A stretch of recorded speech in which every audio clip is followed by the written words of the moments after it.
Muy buenas tardes a todos. Les damos la más cordial bienvenida en nombre de los miembros del Pleno, perdón, les damos la más cordial bienvenida en nombre de los miembros del Pleno del Consejo Nacional de la Judicatura, este día a la videoconferencia denominada La evidencia digital y su valor probatorio en materia civil y mercantil. Previo al inicio de la videoconferencia voy a dar un par de indicaciones.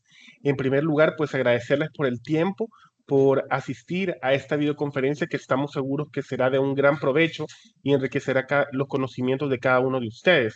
Adicional a ello, comentarles que dentro del chat se estará colocando un link para que ustedes puedan registrar la asistencia a la videoconferencia. Este link sirve para que ustedes puedan llevar el registro del historial de las diferentes actividades o videoconferencias a las cuales asisten y en algún momento que así lo soliciten, la escuela podrá extender una constancia en las diferentes videoconferencias en las cuales han participado. Adicional a ello, con ese link se les pide el correo electrónico y a través de él se les estará compartiendo la presentación, el material que se utilizará en la presente videoconferencia. Adicional a ello, pues dentro del chat, durante el transcurso de la videoconferencia podrán realizar las preguntas que consideren pertinentes para que podamos trasladarla a la ponente al finalizar su intervención. Este día, pues como les comentaba, tenemos el honor de desarrollar una videoconferencia que se denomina La evidencia digital y su valor probatorio en materia civil y mercantil. El objetivo de esta videoconferencia, de esta temática, es analizar el valor probatorio de la evidencia digital para la acreditación de los hechos en materia civil y mercantil con el objetivo o la finalidad de fortalecer la práctica profesional en este ámbito. Para ello contamos este día con la maestra Karina Janet Martínez Guevara, quien es magistrada de Cámara de la primera de lo civil de la primera sección del centro, con sede en San Salvador. Y es por ello que damos la más cordial bienvenida a maestra Karina Janet. Cedo la palabra. Bueno, muy buenas tardes, licenciado Monroy, y a todos pues los que nos acompañan en esta tarde para esta videoconferencia. En primer lugar, agradecer como siempre a las autoridades del Consejo Nacional de la Judicatura y especialmente a la Escuela de Capacitación Judicial, a la cual pues le tengo muchísimo cariño. Muchas gracias, el honor es mío realmente de poder compartir pues algunos minutos acerca de esta temática tan interesante que se refiere a la evidencia digital y su valor probatorio en materia civil y mercantil, ¿verdad? Es un tema por demás que no es pacífico. Debo de decirlo, no es pacífico porque pues hay varias posturas alrededor de estos aspectos. Sin embargo, creo que este es un excelente espacio y los felicito por pues también tomar en cuenta esta temática para que podamos en realidad más que ser este espacio, un espacio de experticia como tal, digamos, es un espacio de reflexión acerca de los aspectos teóricos y sobre todo la legislación con la que contamos, el abordaje que hemos hecho desde los tribunales con relación al tema de la evidencia digital. Así es que pues nada más que agradecerles por el espacio, por la oportunidad de dirigirme pues a la comunidad jurídica y poder reflexionar en conjunto sobre estos temas, de verdad. Como usted lo ha indicado, yo actualmente me desempeño como magistrada en la Cámara Primera de lo Civil de esta ciudad y quisiera hacer una referencia respecto de esto, pues en realidad mi participación en este espacio es reflexivo, de carácter académico, ¿verdad? Las posiciones que la Cámara tiene respecto a estos temas, yo citaré alguna jurisprudencia que ya la Cámara ha dictado y está en firme, y mi aporte, digamos, es de reflexión desde la legalidad y desde los aspectos teóricos y prácticos que hemos tenido. Entonces, eso sí quiero dejarlo como muy claro, ¿verdad? Bueno, dicho lo anterior y aprovechando pues para que tengamos oportunidad de reflexionar y de preguntar también, todos vamos a iniciar ya con el tema en cuestión. Yo tengo una propuesta para esta presentación, para esta conferencia, que es la siguiente. Hablaremos de algunas definiciones generales desde un punto de vista práctico, ¿verdad? De un punto de vista de qué realmente es lo que necesitamos en el proceso. Y esto lo digo porque como todos sabemos ahora las fuentes de información, los libros digitales, la información, ChatGPT está a la orden del día y por lo tanto hay una gran cantidad de fuentes teóricas que podemos pues utilizar y que podemos también buscar. Entonces, mi abordaje es desde un punto de vista eminentemente práctico, desde lo que se busca en el proceso. Hablaremos un poco también de la legislación, no solamente del Código Procesal Civil y Mercantil, sino de otros cuerpos legales que están dentro de nuestro ordenamiento jurídico que hacen una referencia al tema de la evidencia digital, de la prueba electrónica, de los documentos electrónicos y de todos estos aspectos también en el derecho público, especialmente en materia penal, ¿verdad? El Código Procesal Penal pues tiene un abordaje bastante importante respecto de estos temas y que si bien la norma a partir del artículo 20 del Código Procesal Civil y Mercantil, la norma común y aplicable supletoriamente es el Código Procesal Civil y Mercantil, formamos parte de un ordenamiento jurídico y el tema de lo que considera el legislador relevante respecto de la evidencia digital, pues creo que también lo podemos utilizar como un elemento interpretativo importante, sin dejar, por supuesto, de tomar en cuenta las particularidades de los derechos que se discuten en cada uno de los procesos. Hablaremos también de presupuestos respecto de la prueba digital, especialmente el tema de la cadena de custodia, que es un tema que realmente en nuestro ordenamiento está desde hace ya más de una década, también en el ámbito penal y que ha sido incluido desde la vigencia del Código Procesal Civil y Mercantil en el año de 2010, también dentro de la normativa civil, que realmente poco se ha ocupado, debo de decirlo. Antes de formar parte de la Cámara, me desempeñé como jueza tercero de lo civil y mercantil, justamente desde la vigencia del código. Y estuve ahí alrededor de 11 años y quiero decir que desde mi experiencia propia del ejercicio judicial y además de la investigación que he hecho también en primera instancia, no ha sido utilizado este tema de la cadena de custodia, así como también muy poco la prueba material y tangible en la producción de otros medios de prueba. Entonces, quiero referirme muy puntualmente a esos dos aspectos que están vinculados directamente con el tema de la prueba digital. Y luego hablaremos un poquito de los desafíos. Quiero decir también que este es un tema que nos puede dar para hablar muchísimo. Solamente tenemos el espacio de alrededor de 1 hora y 30, así es que me disculpo por que únicamente he tomado los aspectos que considero que a partir de la práctica son más importantes. Así es que con esta propuesta vamos a iniciar.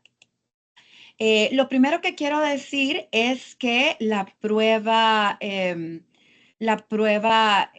definirse la evidencia digital como el conjunto de datos e información relevantes para una investigación que se encuentra producida, almacenada o es transmitida por una computadora o un dispositivo electrónico. Entonces, lo importante que quiero resaltar de esta construcción de definición es que es un conjunto de datos, es información que se encuentra digitalmente creada, digitalmente transmitida y digitalmente conservada, que tiene información que resulta relevante para un proceso que eventualmente se pueda instaurar o que se esté ya desarrollando.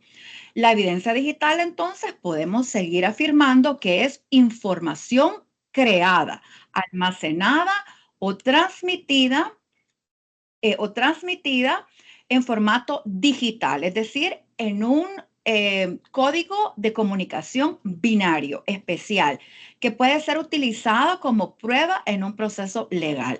Es decir, existe fuera del proceso, es información de los hechos que pueden tener relevancia en un proceso.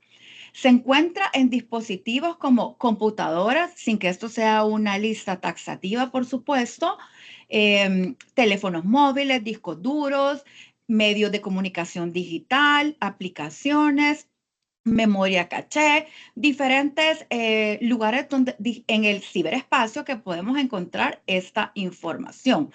Podemos incluir dentro de estos documentos correos electrónicos, mensajes de texto, imágenes, videos historiales de navegación y cualquier otro dato digital relevante para una investigación. Podemos ponernos a pensar cuando nos ponemos a navegar en el Internet y encontramos aquella información de que si aceptamos o no las cookies, precisamente para que vaya quedando un rastro de todo aquello que nosotros vamos haciendo en el Internet y poder ir verificando cuáles son nuestros gustos o por qué páginas vamos también pues navegando. Como lo dije antes, la evidencia es extraprocesal, es decir, existe en la realidad y no es un concepto que está vinculado directamente con un proceso. Es información que nos puede ser útil, pero que no tiene una entidad o una identidad solamente respecto del proceso, porque puede haber evidencia que sea inútil para los hechos que se han fijado como controvertidos dentro del proceso que se esté sustanciando. Por lo tanto, existe en la realidad digital, ¿verdad? Esa es su naturaleza y el espacio donde existe. Y está referida, como lo dije antes, a hechos que son objeto de prueba en el proceso.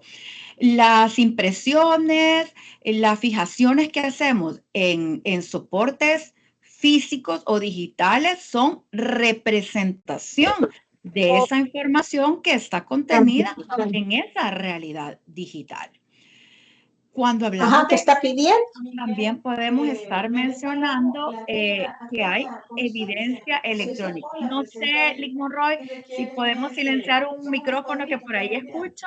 Yo le reenvié ese correo, ya están preguntando. En un momento, Cero. Por favor, gracias. Cuando hablamos de evidencia, podemos hablar también de evidencia electrónica, es decir, el elemento material, el dispositivo donde está contenido ese conjunto de datos o información relevante a la que antes me he referido. También utilizamos el término evidencia digital propiamente como tal, refiriéndonos a la información, es decir, a esa comunicación en el código binario, ¿verdad? Conformado por bits. Me disculpo también porque pues evidentemente no soy técnica en informática, sino que como todos los que estamos aquí en el mundo del derecho hacemos pues el esfuerzo. Así es que de mi conocimiento en esta área puedo decir que es tal cual lo he mencionado, este lenguaje, ¿verdad? Lenguaje binario. Entonces, es importante quizás señalar como un punto en esta primera aproximación conceptual que hemos hecho de evidencia, que cuando nos referimos a evidencia digital, nos vamos a referir normalmente siempre a tres aspectos. El elemento material, es decir, el soporte en donde está contenido la evidencia digital o el código de comunicación, es decir, el lenguaje a través del cual está contenida la información y el mensaje, el contenido como tal, que son esos hechos de los cuales antes también hemos ido mencionando. Entonces, creo que estos son elementos que debemos de tomar muy en cuenta al momento de ir haciendo el análisis de los temas que vamos a seguir tratando en esta videoconferencia.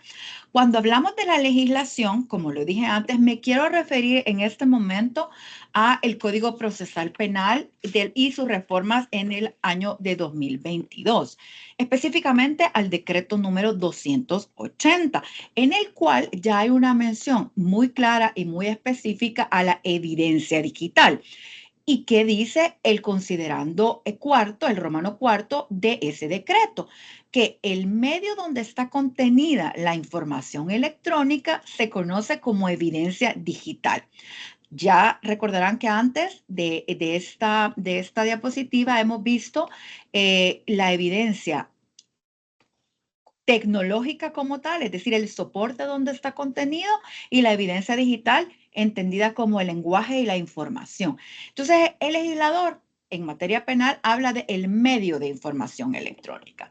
En el capítulo 10 hay un artículo que es el 259-A que se encuentra específicamente bajo el epígrafe de evidencia digital.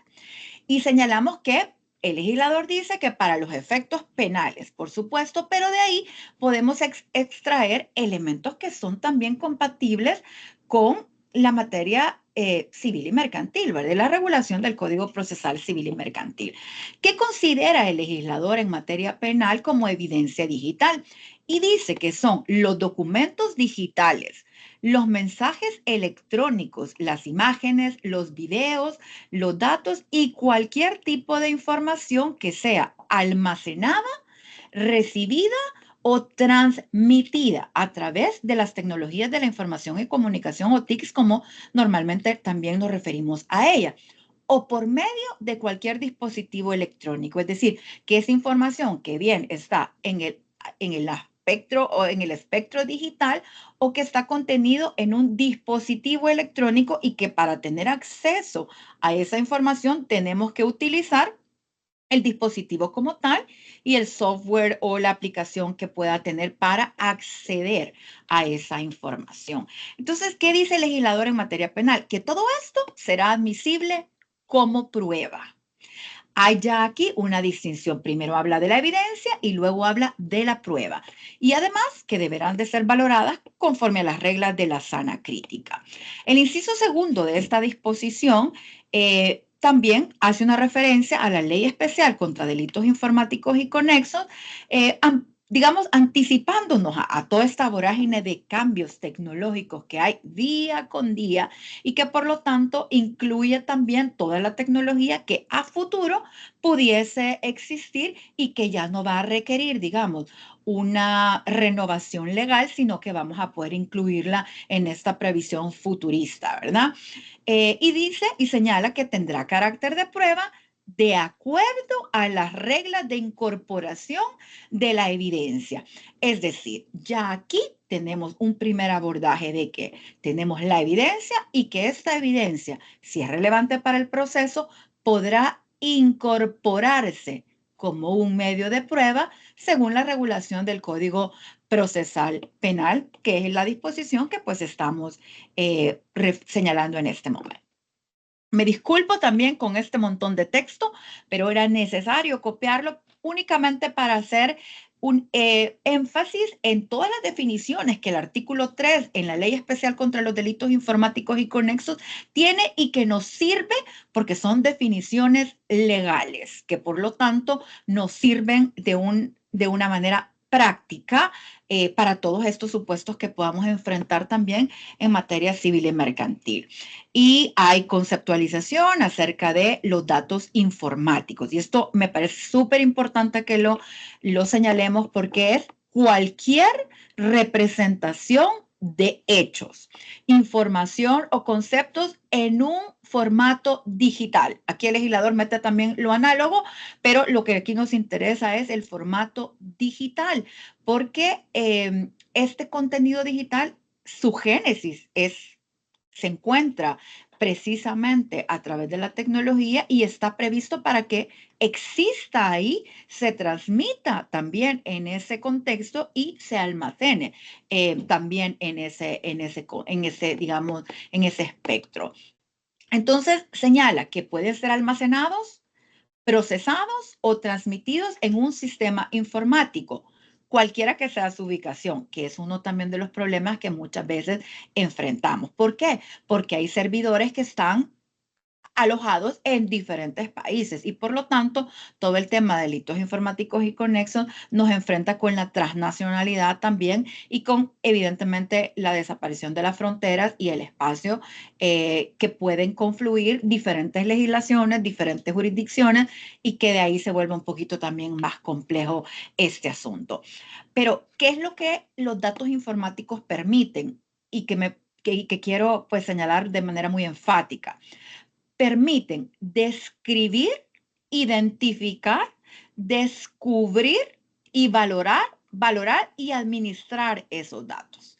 Entonces, quizás es importante señalar que todas estas actividades se pueden realizar con los con la información digital, con los datos informáticos, al igual que lo hiciéramos con los datos, digamos, en el espectro material o en el espectro análogo. Entonces, es importante también señalar este aspecto. Hay definiciones también del medio de almacenamiento de los datos informáticos y esto tiene que ver con un capítulo especial en el Código Procesal Civil y Mercantil que se refiere precisamente a los soportes que contienen audio, video o que además también contienen alojada información.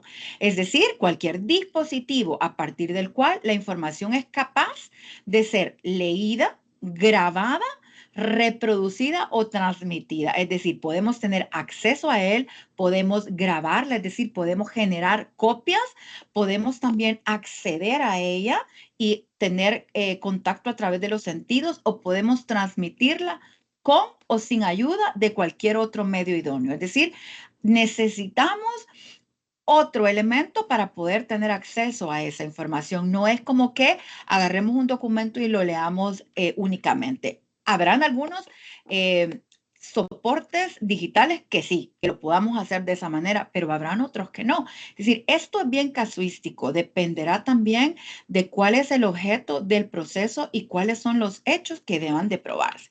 Tenemos también la definición de sistema informático, que sinceramente ahí está y la presentación también se la vamos a dar. Además, esto está en el artículo 3 de la ley, cualquiera puede tener acceso a él, pero sí me interesa la comunicación electrónica. Es toda transmisión de datos informáticos cuyo contenido puede consistir en audio, texto, imágenes, videos, caracteres alfanuméricos, signos gráficos de diversa índole o cualquier otra forma de expresión equivalente que tiene un remitente y un destinatario a través de un sistema informático. Es decir, el medio a través del cual vamos a obtener esa comunicación electrónica será este sistema informático y por lo tanto el espacio en donde esa comunicación se genera es digital, es electrónico y por lo tanto tendremos que acceder a esa información en términos de autenticidad, de integridad, de la misma manera, con algunas acotaciones que veremos un poquito pues más adelante. Tenemos también la definición de dispositivo, que es cualquier mecanismo, instrumento, aparato, medio que se utilice o pueda ser utilizado para ejecutar cualquier función de la tecnología de la información y comunicación. Es decir, nos puede servir tanto para alojar esa información, para reproducirla, para acceder a ello o cualquiera de estas actividades que pudiésemos realizar. También tenemos la definición en el literal I, no es todo el artículo que consta, es un artículo bien grande, pero sí quizás tomé las definiciones más relevantes respecto del tema que esta tarde pues nos ocupa. El programa informático, el proveedor de servicios. El proveedor de servicios es importante en términos también de autenticación y de identificación de dónde procede esa información.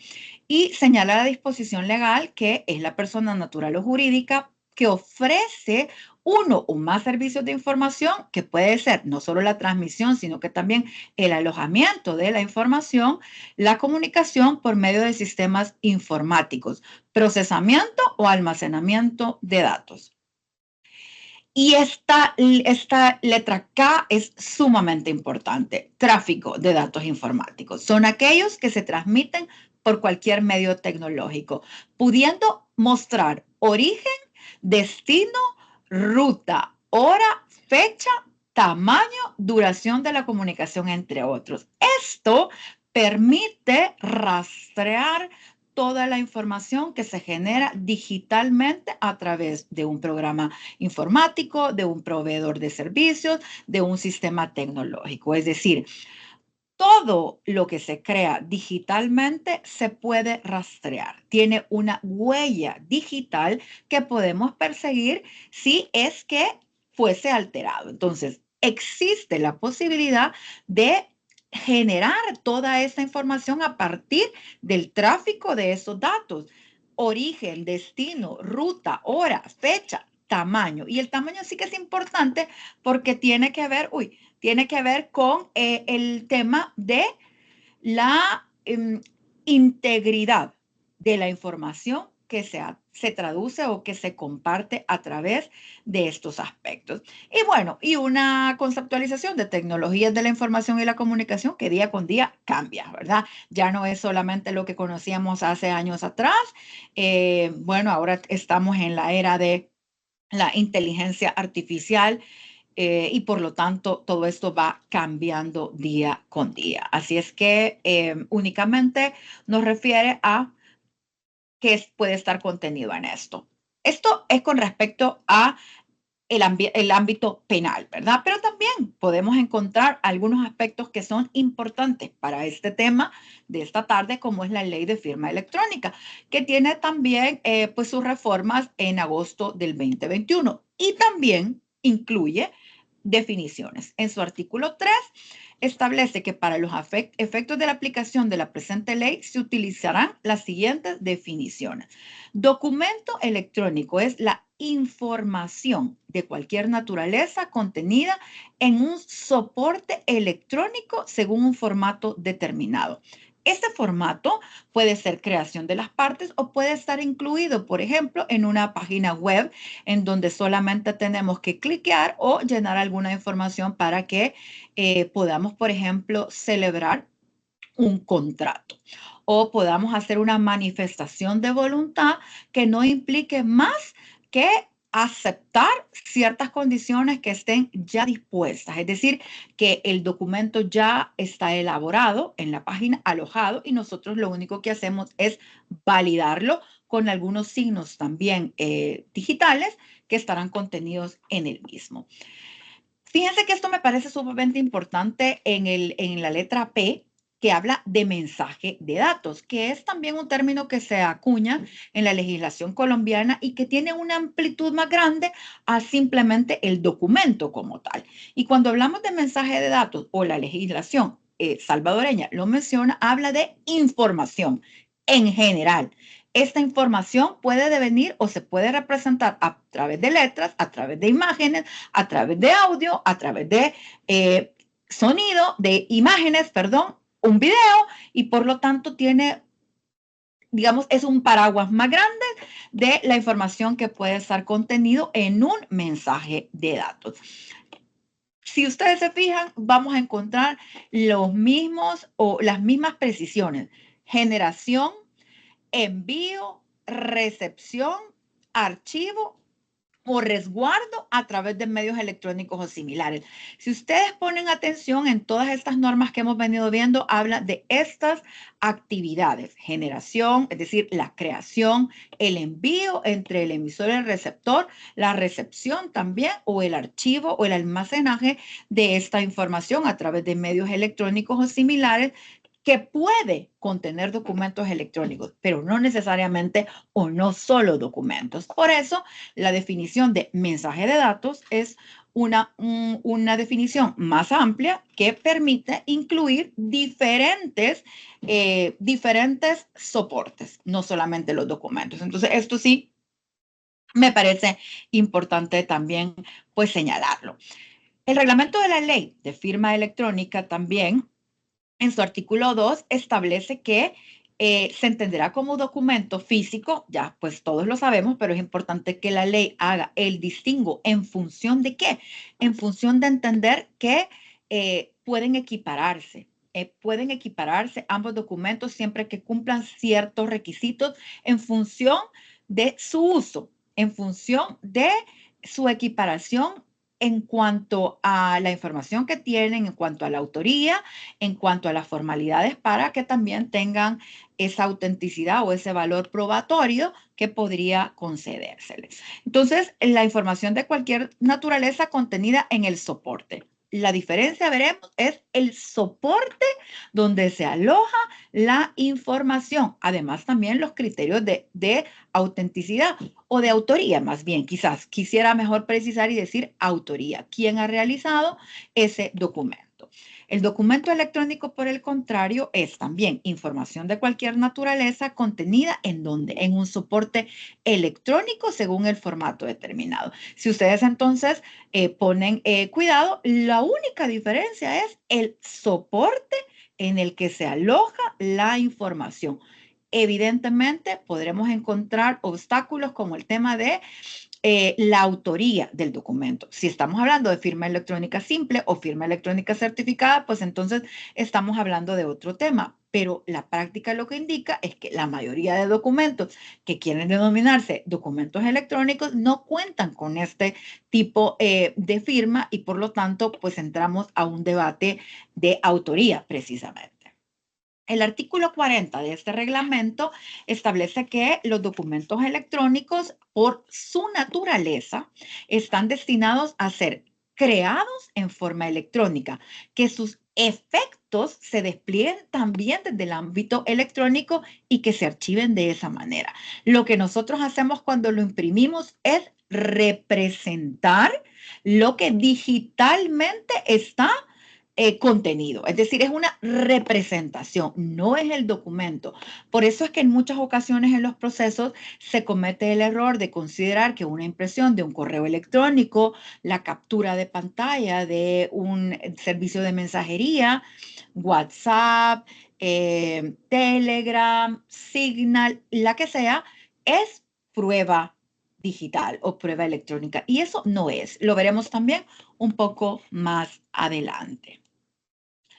Vamos entonces ahora aterrizando en el Código Procesal Civil y Mercantil, después de hacer digamos, este recorrido por las disposiciones y las definiciones que a mi juicio son más relevantes dentro del ordenamiento jurídico y que nos sirven un poco para interpretar y completar la información que tenemos en el Código Procesal Civil y Mercantil, no obstante lo que ya he mencionado del artículo 20. El Código Procesal Civil y Mercantil incluye un capítulo también donde se regula, digamos, se regula de manera bastante breve, podríamos decir, imprecisa hasta cierto punto, los medios de reproducción del sonido, la voz o de la imagen y el almacenamiento de la información.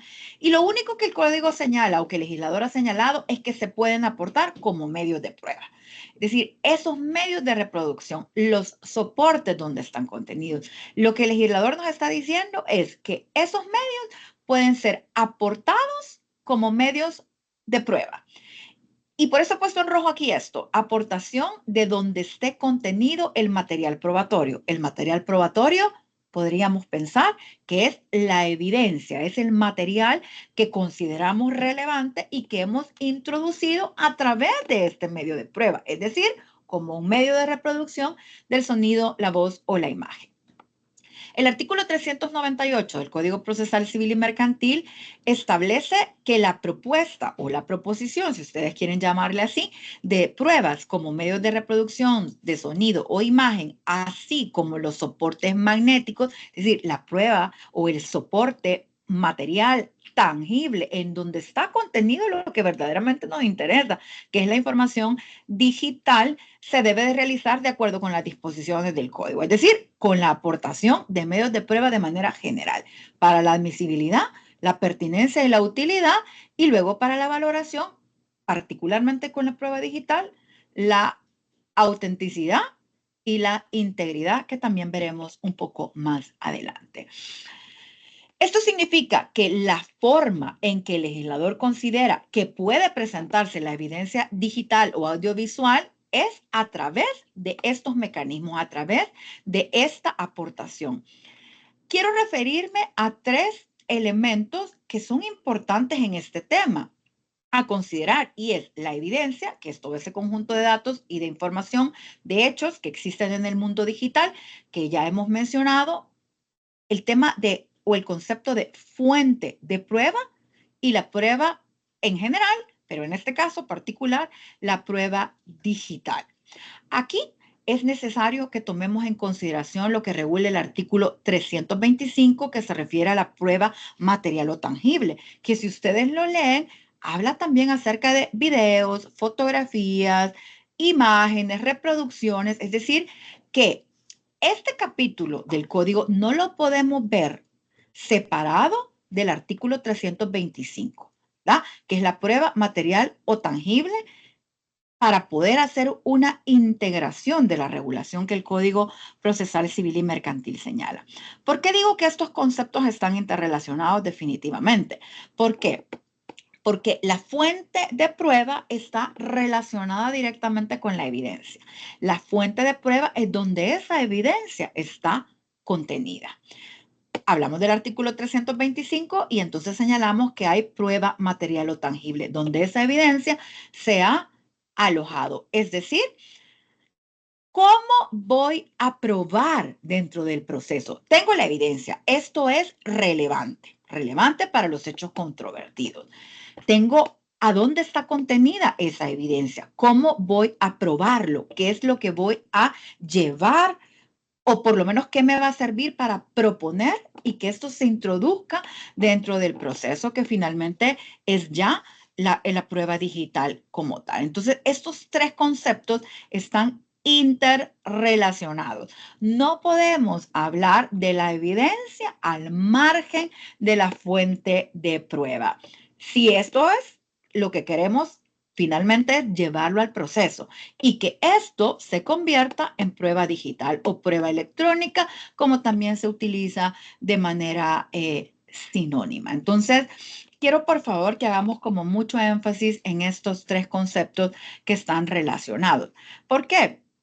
Porque cuando ya en el proceso hemos determinado cuál es el objeto de prueba, qué es lo que tenemos que probar, el tema siguiente es cómo lo voy a probar, qué fuentes tengo, qué información está contenida en estas fuentes. Y lo siguiente es cómo voy a incorporar esa fuente de prueba dentro del proceso para que se considere prueba digital. En dos aspectos. En el primero es para que me admitan el medio de prueba. Y el segundo es para que en el momento oportuno se valore según la carga que yo también he cumplido, he asumido y he aportado dentro del proceso para que el juez, al momento de hacer todo su ejercicio intelectivo, utilizando las reglas de la sana crítica o de la prueba tasada, si es prueba documental, y también hay un precedente jurisprudencial que veremos, cuál es el que va a utilizar y cuál es el valor, cuál es la fuerza de convicción que va a llevar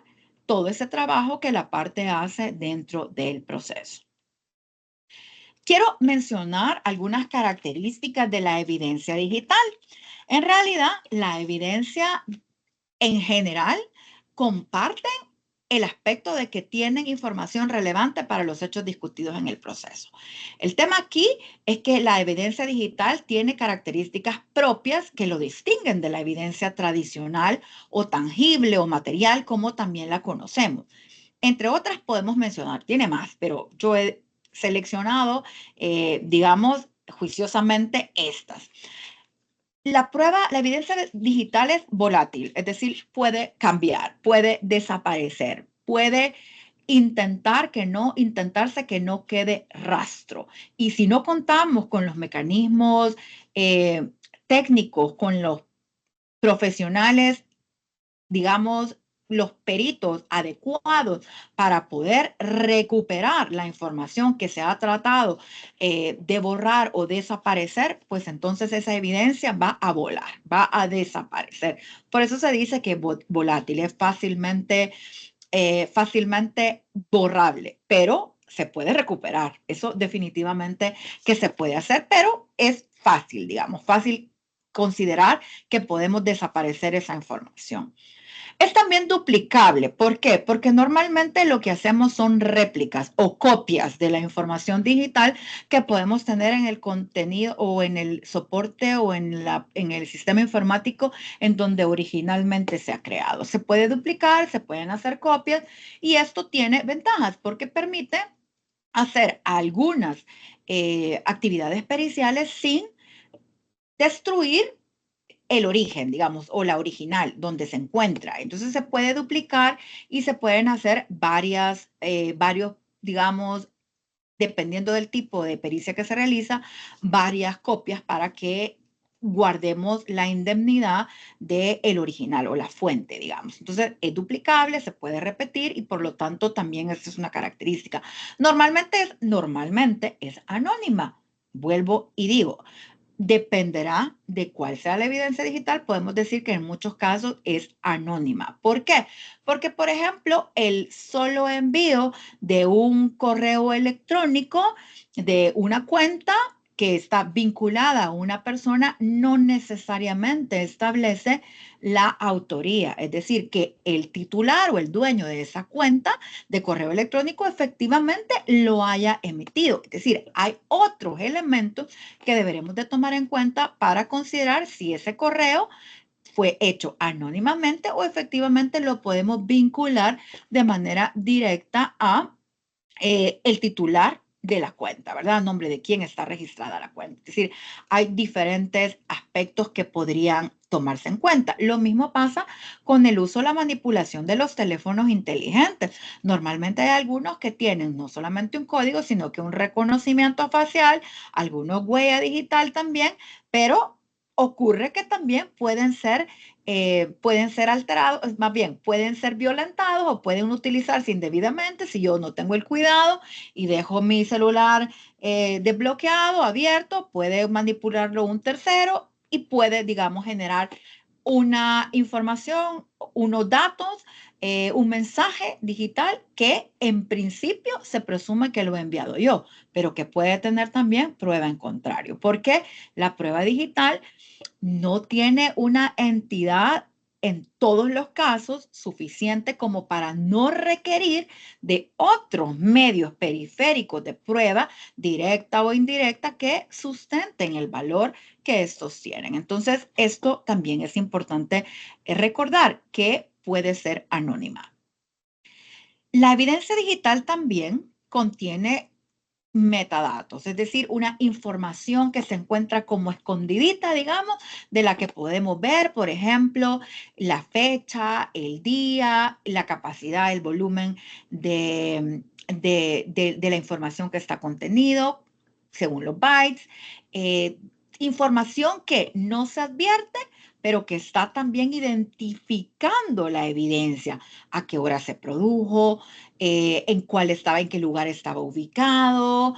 Hay tantas aplicaciones que utilizamos en el diario vivir. Por ejemplo, ahora con el tráfico utilizamos Waze, es decir, toda esa información, todos los lugares por donde nosotros vamos pasando, va quedando registrado y por lo tanto hay información que no solamente con la mera apreciación se puede ver, sino que está como escondidita. Es decir, eh, cuando se lee cuestiones acerca de metadatos, se habla de los datos, es decir, datos que tienen que ver con esa información que está contenido en la evidencia digital.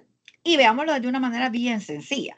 Cuando nosotros creamos un archivo en la computadora, va a aparecer quién es el usuario que lo creó. Si nosotros creamos un archivo sobre otro que ya estaba creado, va a seguir apareciendo el creador original. Es decir, siempre está esa información que se puede ir conectando y que son datos que no son del contenido esencial de la evidencia digital, pero que también inciden en su identificación, en su valor de autenticación. Entonces, esto es importante.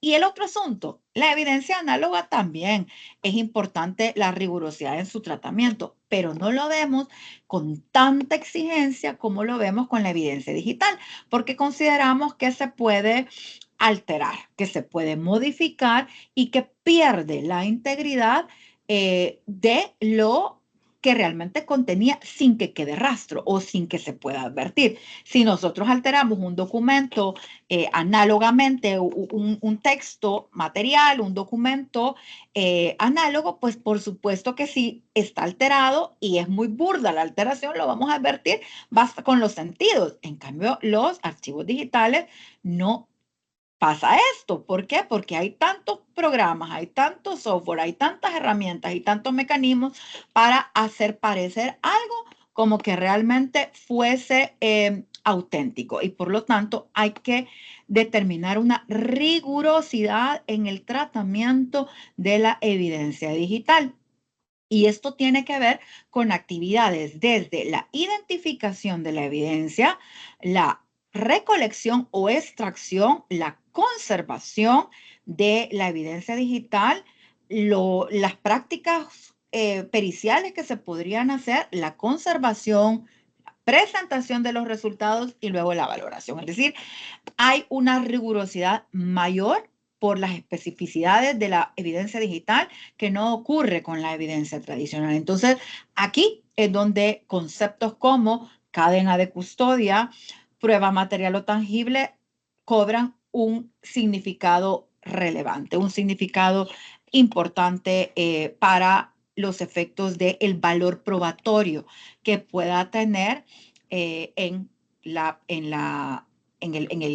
el proceso, ¿verdad? Entonces, cuando hablamos de cadena de custodia, ¿cuál es el objeto de la cadena de custodia que se encuentra regulado en el artículo 322? Fácil. Evitar que la prueba sea alterada, contaminada o que haya un error en la identificación de la fuente. Ya hablamos de la fuente de prueba.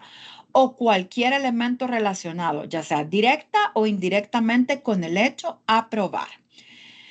¿Qué es la cadena de custodia? Es una herramienta de aseguramiento. Es una herramienta de aseguramiento que preserva la autenticidad de la evidencia que podrá utilizarse como prueba dentro del proceso. ¿Cuáles son al menos los 3 pasos esenciales de una cadena de custodia? Pueden haber muchos más, pero estos 3 son fundamentales para que esos bloques que vemos en la imagen, ¿verdad? Para que esos eslabones no pierdan su unidad, para que podamos estar seguros que no ha habido ninguno que se ha roto y que por lo tanto pone en tela de juicio la autenticidad de esa evidencia. Lo primero, la evidencia siempre debe de identificarse.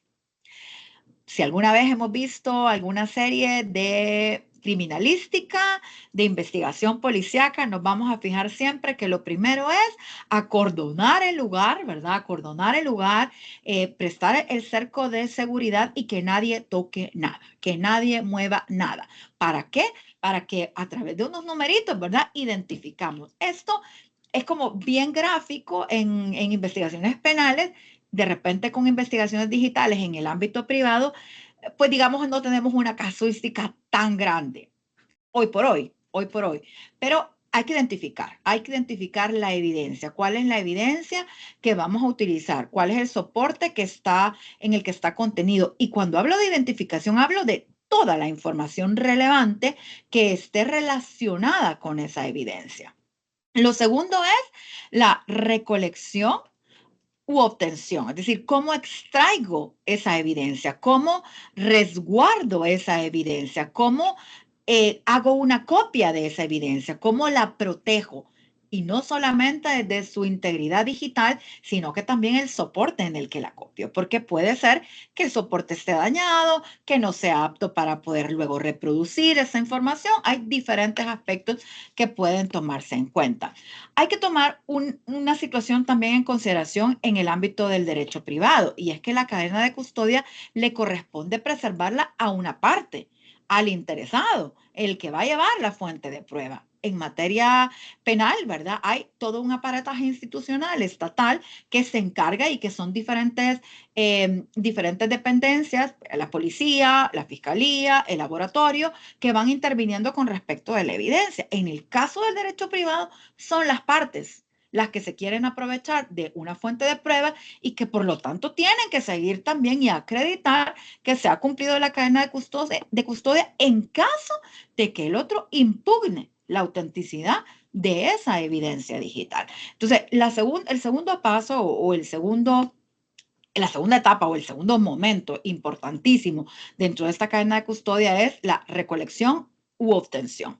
Y la 3 es la preservación de la evidencia digital con la finalidad de que ésta verdaderamente se convierta en útil durante el proceso, que no hayan vicios de legalidad, de falta de integridad, de falta de autenticidad. Entonces, pueden haber muchísimos más eslabones, pero estos 3 son esenciales dentro de la cadena de custodia. Actualmente se dice que la cadena de custodia realmente solo es útil para el soporte, para el dispositivo en donde vamos a incorporar la información, pero que realmente esto no sortea el que la integridad de lo contenido en la evidencia no se altere. ¿Por qué? Porque dice que simplemente lo que hay que aquí identificar es que la evidencia se haya recolectado bien, se haya identificado bien, se haya recolectado bien y se haya incluido en un soporte físico que luego pueda ser utilizado dentro del proceso. Pero que realmente lo que nos interesa es el contenido de esos datos, es la información que está dentro de ese soporte. Por eso es que se utiliza también algoritmos matemáticos o algoritmos alfanuméricos que le dan a un archivo digital o a una evidencia digital un número único basado en el contenido de un mensaje de datos conocido como una función hash. Esto es un número que no hay otro igual y que por lo tanto identifica, digamos, la construcción digital de esa información. Por eso, si el documento sufriese alguna alteración, el hash también se modificaría y dejaría descubierta la alteración de la evidencia, que finalmente es lo que nos interesa. Nos interesa el soporte, claro está, pero nos interesa la integridad de la información digital que tenemos dentro del soporte. Entonces, digamos que esto es una crítica a la cadena de custodia entendida como tal, que no basta solo la cadena de custodia, es necesaria, sí, pero además también es necesario utilizar otros mecanismos para salvaguardar la integridad de la información o de la evidencia digital que pues tenemos en el proceso.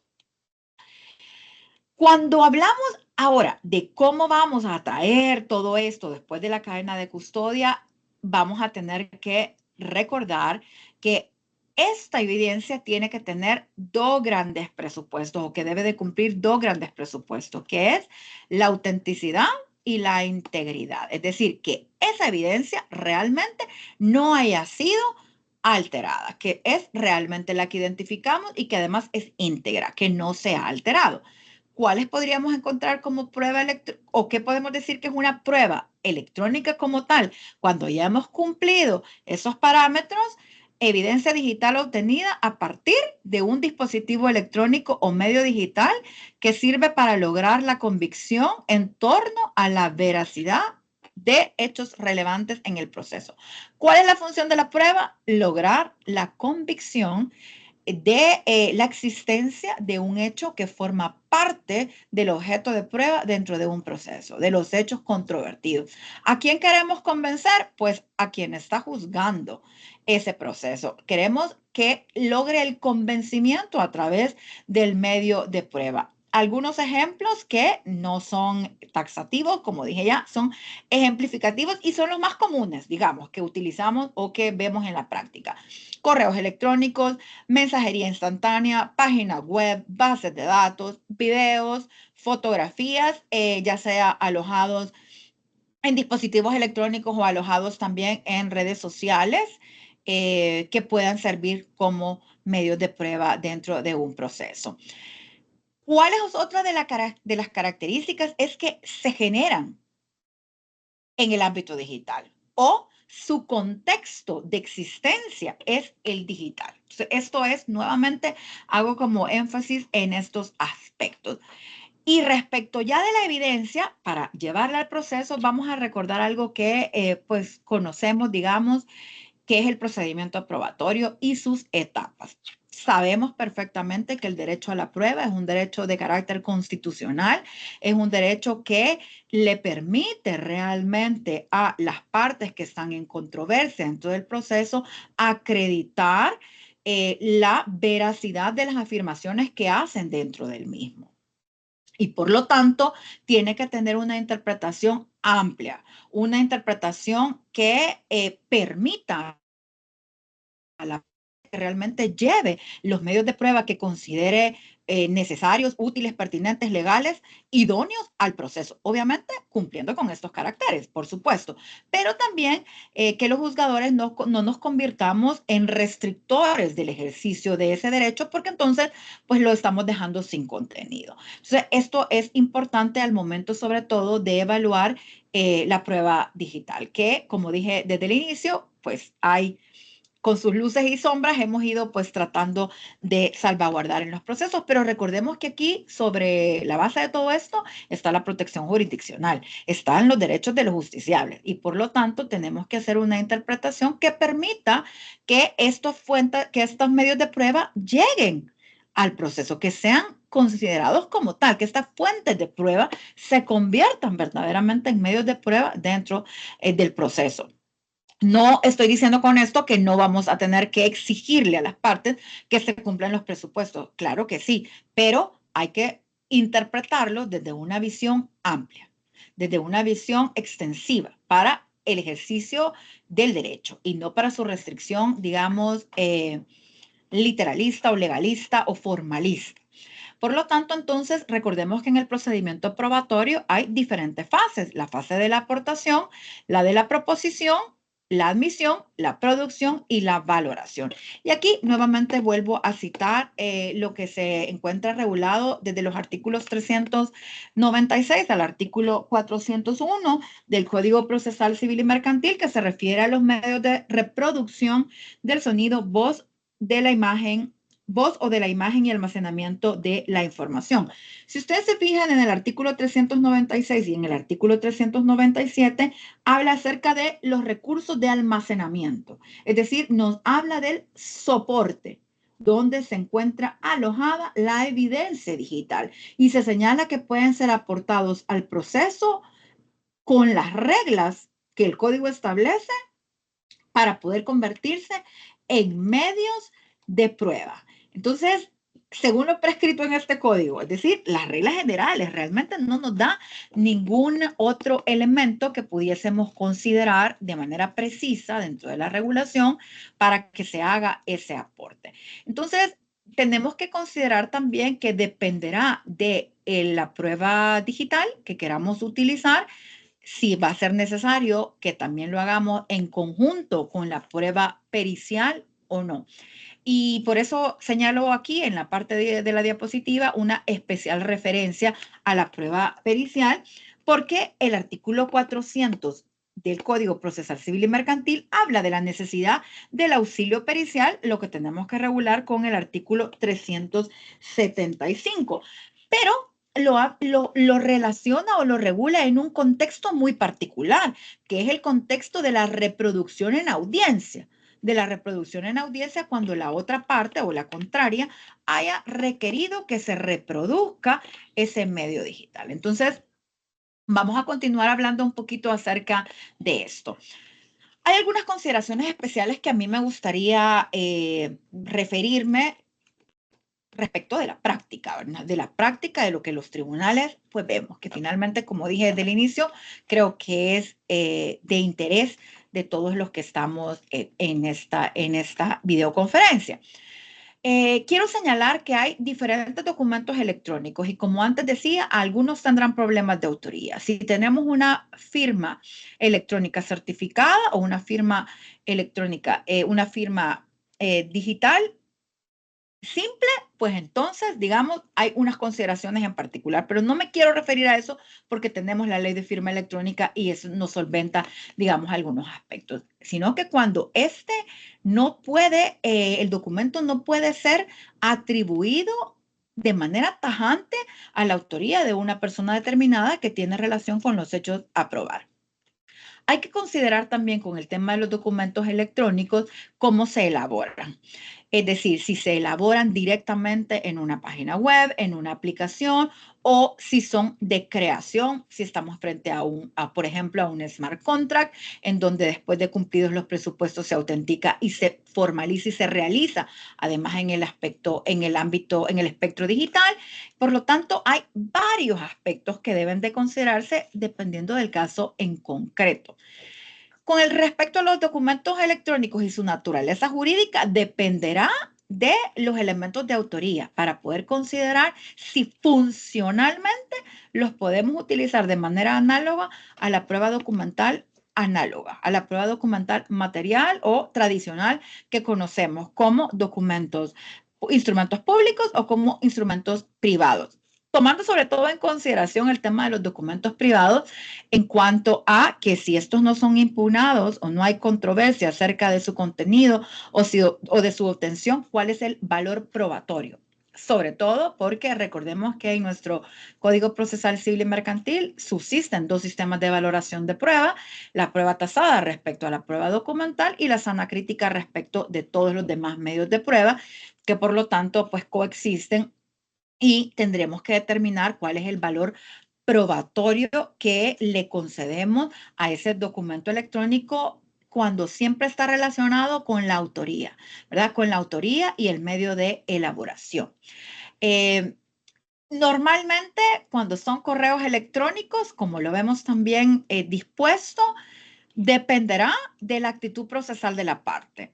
No es para nadie un secreto que normalmente cuando en un proceso se quiere llevar como prueba correos electrónicos o comunicación a través de correo electrónico, lo que hacen es imprimir, ¿verdad? Imprimir esos correos electrónicos y aportarlos como prueba documental, ¿verdad? Como una representación documental de la información que se ha generado a través del correo electrónico y su servidor. Por lo tanto, el valor o la incorporación, más bien, vamos a ir por partes, la incorporación como documento como tal en el proceso no tendrá ningún problema si la parte contraria no se opone. O, por ejemplo, no lo redarguye de falso, es decir, no dice el contenido de ese correo no es correcto, no lo asumo como que yo lo hice y por lo tanto habrá que realizar otros medios de prueba para poder acreditar la información que se encuentra contenido en ello. Por eso dije yo antes, si recuerdan que cuando hablamos de evidencia digital y ya incluida u ofertada como un medio de prueba, tenemos que hablar de tres aspectos importantes. Uno es el lenguaje que se utiliza, ¿verdad? El lenguaje, el soporte o el ecosistema digital donde se crea. Y tres, el contenido.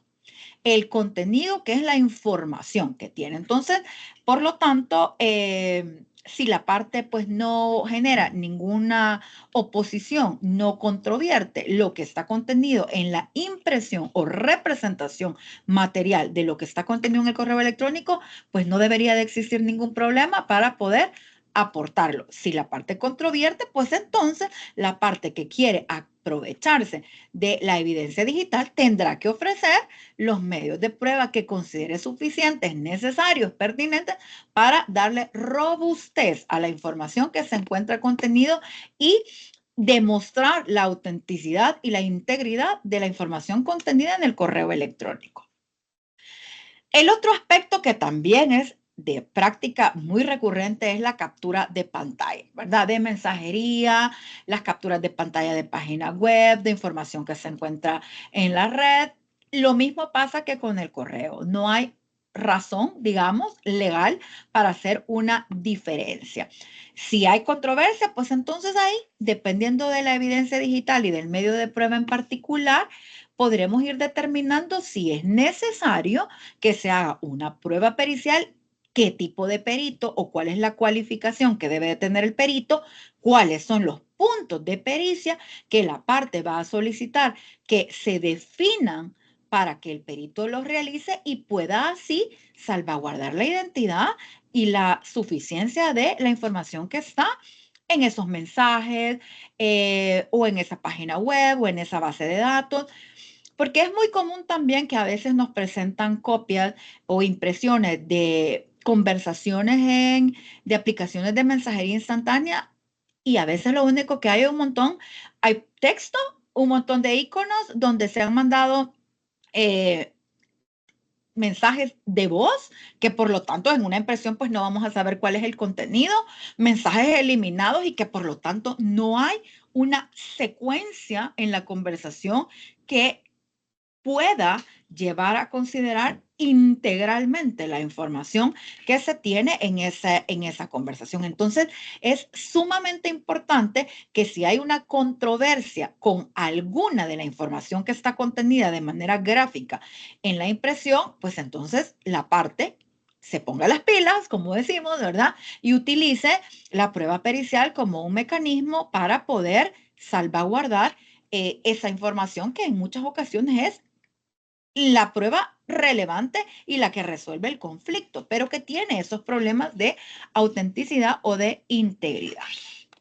Y lo otro es el tema de la navegación en páginas de Internet. Si ustedes se van fijando, la evidencia digital no subsiste por ella sola, es decir, necesita ser incorporada a través de los diferentes medios de prueba que el código ya regula. Recuerden que tenemos libertad probatoria, ¿verdad? Y si bien es cierto, hay un capítulo que establece o regula los medios de reproducción del sonido, de la voz, de la imagen y el almacenamiento de la información, no es exclusivo en ese capítulo, sino que está relacionado con los demás medios de prueba. Lo acabamos de mencionar, prueba documental, prueba pericial. Y ahorita, por ejemplo, que hablamos de navegación en páginas de Internet o sitio web, mera navegación, mera constatación, mero conocimiento a través de los sentidos de parte del juzgador, un reconocimiento judicial podría ser un medio de prueba idóneo a través de lo cual se integre esta evidencia que se encuentra en el ciberespacio o en el ámbito digital. Es decir, dependerá del caso, dependerá de la pericia de la parte del litigante. Recordemos que los jueces no podemos suplir la actividad probatoria de las partes. Artículo 7 del Código Procesal Civil y Mercantil, es decir, la aportación de la prueba es una carga para las partes. No podemos suplir ni hechos ni prueba. Por más que quisiéramos, no podemos hacerlo. Estamos impedidos. Lo único que podemos hacer son diligencias para mejor proveer y con super pinzas y con los dos criterios que establece el código, que es de prueba que ya fue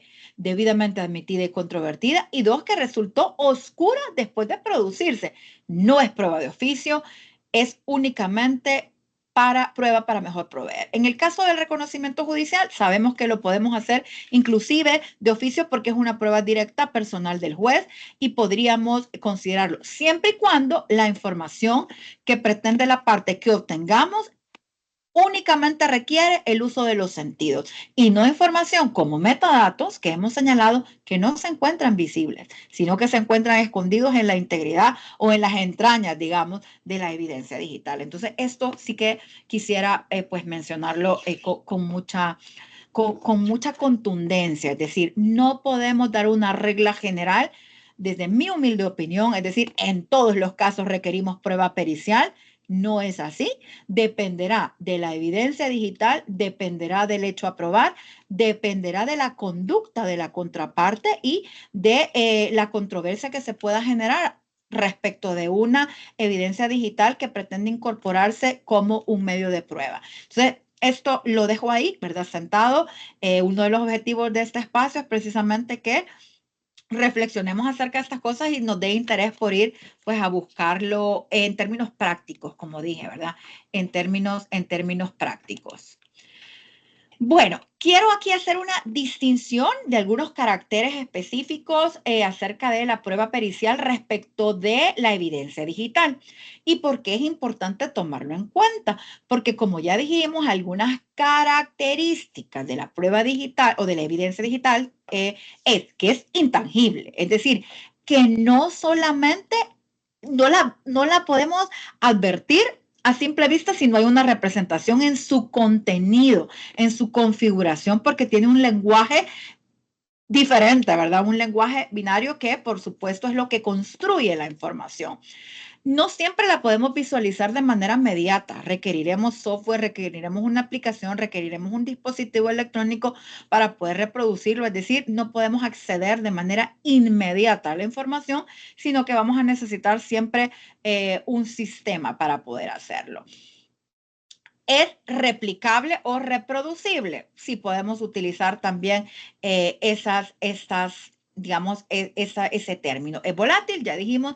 Es fragmentada, puede ser fragmentada, como dice el ejemplo acerca de las conversaciones en las aplicaciones de mensajería instantánea, en las que muchas veces tienen audios, ¿verdad? Tienen audios o hay mensajes borrados o hay mensajes incompletos y por lo tanto la información no siempre está completa. A veces no está alojada en una sola evidencia digital, sino que hay que hacer una reconstrucción ¿verdad?, de los hechos a través de la evidencia, lo cual también ocurre en cualquier proceso. Realmente, normalmente en el proceso lo que vamos a hacer es una reconstrucción de hechos que son relevantes al derecho, es decir, que tienen una importancia jurídica y es rastreable. Todo es rastreable. De todo dejamos huella. Si pensamos que en el ecosistema digital, en el ecosistema tecnológico no dejamos huella, pues nada más alejado de la realidad, ¿verdad? Nos pueden rastrear absolutamente todo con el equipo, con las herramientas, con el conocimiento técnico y pericial adecuado. Obviamente, esto va a implicar un costo adicional para la parte, sí, hay que decirlo claramente. No es lo mismo tener que reconstruir información, tener que utilizar otros mecanismos a simplemente representar un correo electrónico en una impresión. Dependerá de cuáles son los hechos en controversia y cuáles son los medios de prueba que pretendan ser utilizados. Representará un costo y puede representar evidentemente también, digamos, la imposibilidad de acceder en muchos casos a esa información, sobre todo cuando no contamos con peritos permanentes, con peritos que están en función de, o son peritos que trabajan, ¿verdad? Que son empleados o funcionarios públicos y que pueden realizar estas funciones, como por ejemplo los peritos grafotécnicos. No digo que no hayan, claro que los hay, pero son muy pocos y normalmente siempre están ocupadísimos, especialmente en temas en materia penal, ¿verdad? En materia penal o en materia de niñez y adolescencia, en donde también pues los derechos no pueden postergarse. Por lo tanto, hay que utilizarlos de una manera prioritaria. Entonces, estas características están directamente conectadas también a ciertos presupuestos que la prueba pericial en este tipo de evidencias tienen relación. Lo primero que quiero destacar es que la evidencia digital tiene que ser verificable. Es decir, que el análisis que se haya de ellos no es especulativo, no es interpretativo, es objetivo. Permite comprobar el análisis porque está basado en hechos, basado en datos y esos son inalterables. 2, es reproducible. La copia, la evidencia se puede reproducir, como dije, copia bit a bit, o sea, para que la identidad esté, digamos, esté garantizada. La identidad está garantizada, pero se puede hacer una copia y salvaguardar, digamos, la fuente original. Por ejemplo, si tenemos en la casa un sistema de vigilancia, ¿verdad? Un sistema de cámaras, de protección, de seguridad en la casa, pues tenemos un soporte donde se va alojando todo esto. Pero si nosotros solamente queremos hacer la copia de un video o de un fragmento en particular, pues lo cortamos, lo pegamos, lo copiamos en una USB y lo llevamos. Eso es una reproducción. La fuente en donde está alojado será el sistema donde todo lo que graba el sistema de vigilancia va a ir salvaguardando, va a ir resguardando, pero podemos hacer una copia, puede ser reproducible y sobre esa puede hacerse prueba pericial y si es necesario, pues tendremos que ir entonces a la fuente original, digamos. Lo tercero es que la prueba pericial tiene que estar documentada. Hay una exigencia mayor, como lo hemos dicho antes, de la cadena de custodia, de que haya un control de cada uno de los eslabones que se van realizando respecto de esa evidencia. Y es que ahí reside realmente el valor probatorio que le vamos a dar a esa evidencia. Si podemos comprobar en el proceso la autenticidad y la integridad de esa evidencia ya como medio de prueba dentro del proceso. Y el cuarto que me parece súper importante y es que los resultados de la prueba pericial sobre evidencia digital tienen que ser los mismos. Si se utiliza el mismo proceso y la misma metodología, independientemente del experto que lo realiza, tiene que arribar a las mismas conclusiones. Por eso, muy a pesar de lo que pensamos que la evidencia digital, digamos ya a través de la prueba pericial es modificable fácilmente, se puede alterar y esto es cierto, pero también se puede identificar todos esos cambios, todas esas alteraciones y todas esas modificaciones que van a incidir en el valor que le demos a la prueba en el momento procesal oportuno. Entonces, aquí es súper importante esto último. ¿Por qué? Porque si el experto tiene la misma cualificación, utiliza el mismo proceso, la misma metodología, las conclusiones no pueden ser otras. Díganme si ustedes, o piénsenlo, si eso pasa en una experticia grafotécnica, en donde va a depender de la fuerza de quien está haciendo la escritura, el cuerpo de escritura a comparar.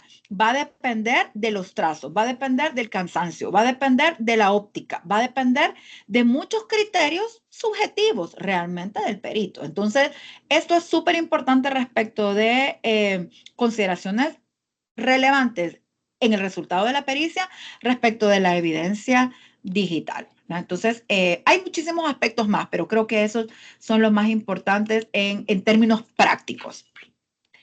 Hay varias decisiones judiciales que podríamos considerar, pero esta es en materia laboral. Creo que algunos de los que están pues acompañándonos seguramente la habrán visto. Es la 82CAL 2022, emitida por la Sala de lo Civil el 18 de julio del 2022. Y aquí, en esta sentencia, en materia laboral, que precisamente lo que se pretende es establecer si hubo un despido injusto o no, o entonces se abordan muchos más temas, pero los temas que nos interesan para esta videoconferencia es el análisis acerca de el valor probatorio de los mensajes de WhatsApp que se han representado en impresiones y además también el contenido, un video contenido en una USB, ¿verdad? Que fue aportado en el proceso, que fue admitido, en donde se hace una consideración acerca de estos aspectos. Y en esta decisión, la sala señala que las impresiones de los mensajes de WhatsApp no pueden ser valorados como prueba cuando no se ha aportado el soporte informático, el soporte material donde están contenidos, es decir, el teléfono. El teléfono para poder verificar que efectivamente existe esa conversación telefónica en la aplicación, en este caso de WhatsApp. Hay una identificación de los números, es decir, de los números de dónde sale y los números de dónde llega. Dentro de la prueba documental que se refiere dentro de la misma sentencia, se señala inclusive que el teléfono es dado por la empresa entre el patrono y la trabajadora, pero no se aportan físicamente, ¿verdad? No se aportan y se señala que las disposiciones que hemos señalado en el artículo 397 establece que se aportarán las cintas, discos y tal, ¿verdad? Es decir, el soporte donde se encuentra alojada la información. No se presenta el teléfono y por lo tanto la sala considera que no puede entrarse a valorar lo contenido en esas impresiones de los mensajes de WhatsApp. Valga decir que aquí no hubo contradicción por la parte trabajadora acerca de la información que estaba contenida en las impresiones. Es decir, no hubo controversia al respecto, ninguna, ¿verdad? Ninguna, pero la sala entra a esa valoración. Con respecto a la USB, que precisamente es un poco el ejemplo que antes ponía, el sistema de seguridad de cámaras de vigilancia, de seguridad de la empresa, obviamente tienen un servidor o un soporte en donde va todas las grabaciones, ¿verdad? Se van almacenando. Entonces, el patrono utiliza, en este caso, fíjense que no fue el patrono, sino que fue la trabajadora la que aporta, porque lo ha pedido a la empresa, el video, donde se ve que no le permiten ingresar a las instalaciones de la empresa. Entonces, el video que concierne a ese hecho está en la USB, pero no se ofreció la madre, digamos, donde están todos los videos, el soporte originario, donde todos esos videos que captan las cámaras de videovigilancia van a alojarse. Ni tampoco se requirió un reconocimiento judicial en los mismos para poder ir a verificar si es que el sistema, pues obviamente no se podía trasladar pues al tribunal. Entonces, ese ofrecimiento no se hizo y por lo tanto, dice la sala, no hay posibilidad de establecer el origen, el nexo y la invariabilidad de esa incorporación y por lo tanto esa incorporación es inválida y no puede dársele un valor probatorio dentro del proceso. Entonces, estas son las dos consideraciones que hacen. Vuelvo a decir, aquí la parte a la que le afectaba la incorporación de ambos medios de prueba no objetó la incorporación de los mismos ni su resultado. Entonces, ahí dejo la referencia para que está en la página de la jurisprudencia de la Corte, si es que pueden acceder a ella. Pero también hay interesante que un aspecto que dentro, como dije, de otros temas, pero referido a esto, hay un voto disidente de aquella configuración subjetiva de la sala de la magistrada Muñoz, la magistrada Dafne.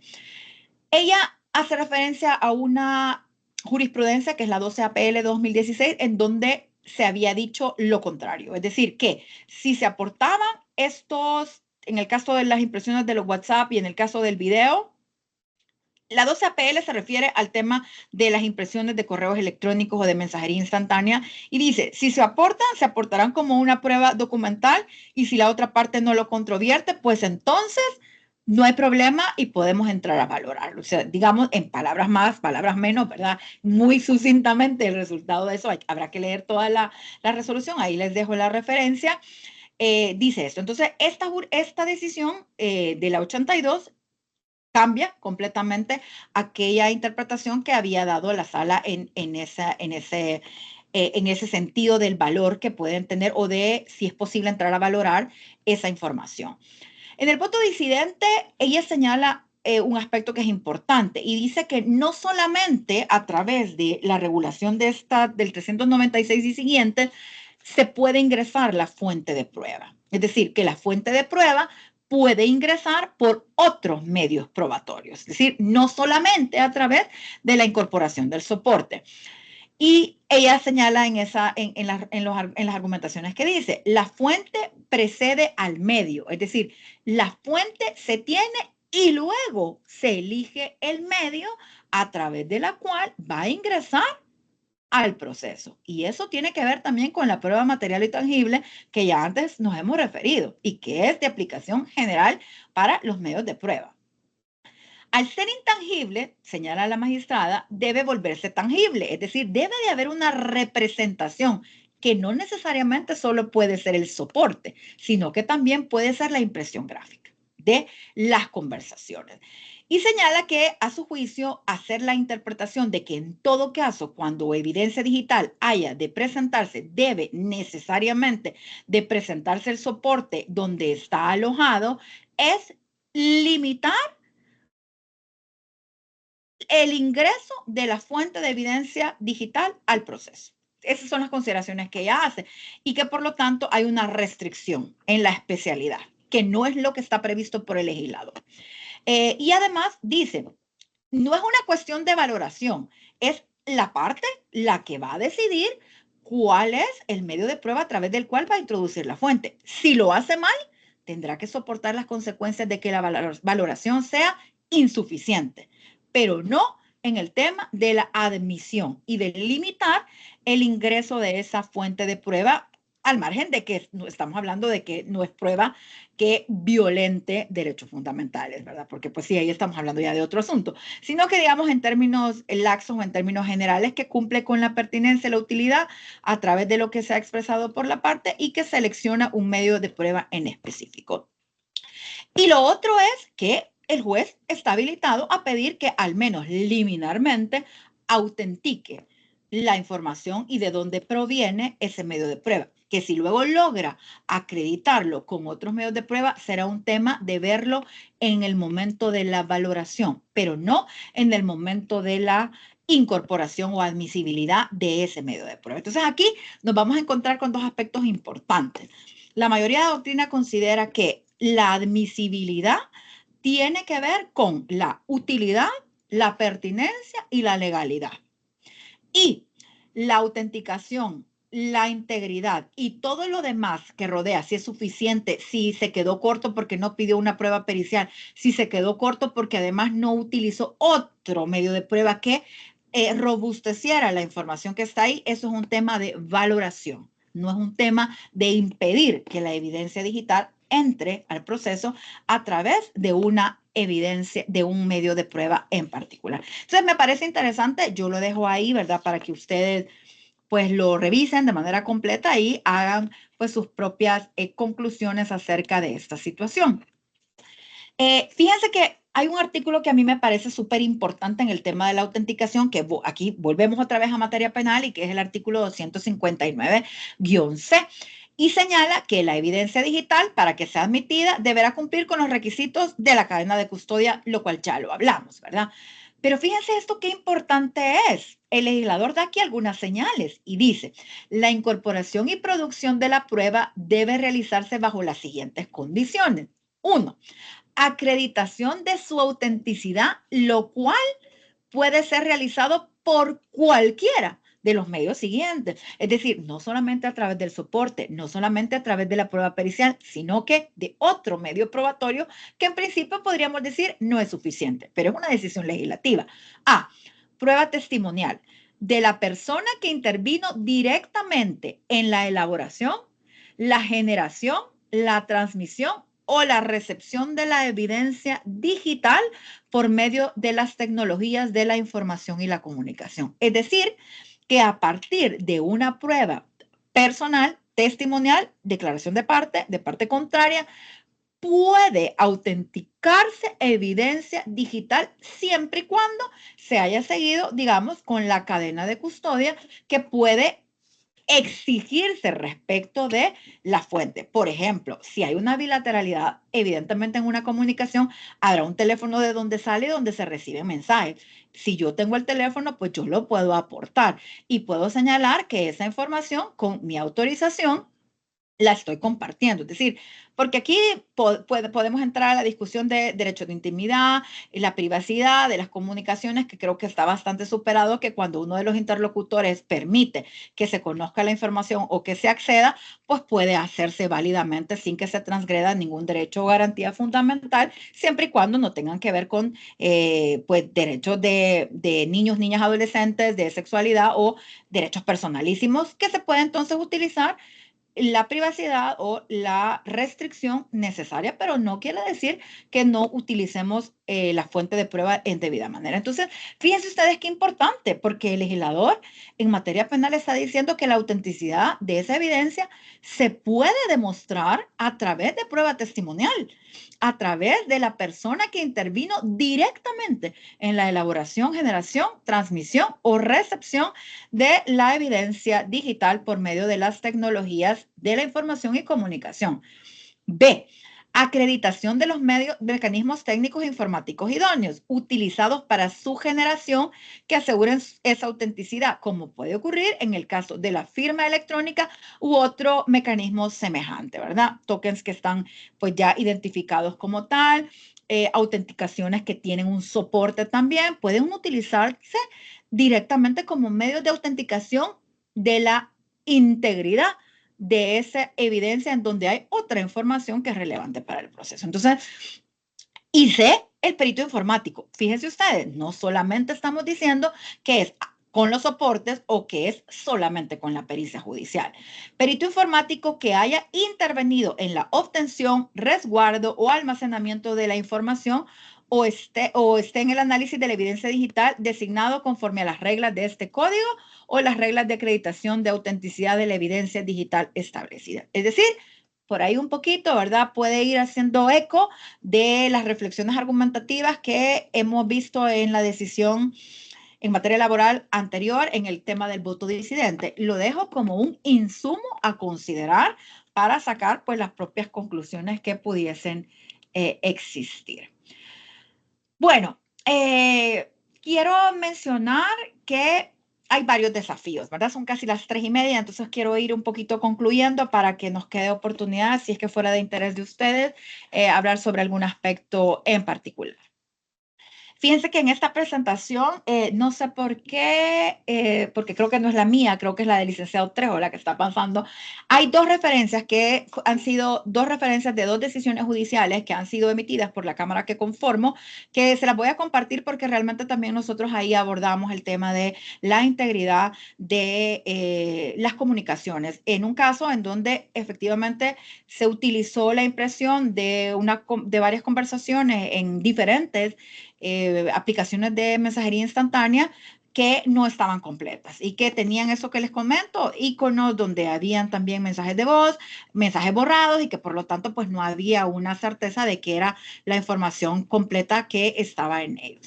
Entonces nosotros lo admitimos como prueba y ahí están, les voy a dejar las referencias, están también en la página de la jurisprudencia de la Corte, donde ustedes la pueden. Una es del año 2022 y otra es del 2023, donde también entramos a analizar el valor de un video en un caso en particular donde se hace un acuerdo de confidencialidad y que en lugar de dejarlo solamente en texto, también se hace un video donde están los intervinientes, donde hay un notario, además, también, que está dando fe de lo que ahí está ocurriendo, de lo que se está diciendo, y se incluye también un acta notarial que le da valor para incorporarlo dentro del proceso.